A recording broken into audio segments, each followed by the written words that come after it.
Проектот на Министерството за култура, подржан од владата на Република Македонија за отворање на сувенирници во повеќе градови на Македонија, започна да се реализира.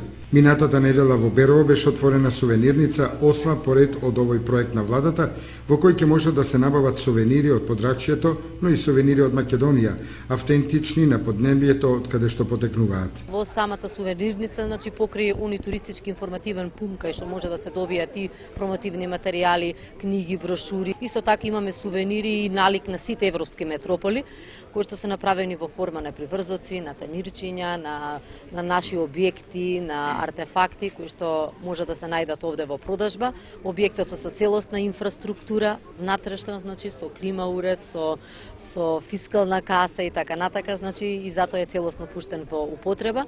Јас сум убедена дека навистина со еден ваков мал потек ќе придонесеме и за културниот туризам. Меѓу 20 сувенирници кои треба да бидат отворени, се наоѓаат и градовите Кочани и Штип во источниот дел на државата. Кога ќе бидат отворени зависи од подготвеноста на општинските власти да изнајдат соодветна урбанистичка локација.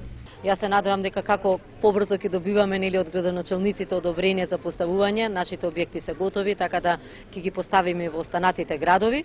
Во отсуство на музеј на град Кочани и сувенирницата како објект од кој ќе може да се набават сувенири и друг вид на пропаганден материјал за Кочанскиот регион и пошироко, ќе биде секако од особено значење. Ова дотолку повеќе што Кочанскиот крај располага со значени археолошки локалитети од кои се откриени артефакти кои зборуваат за историјата на овој крај со векови наназад.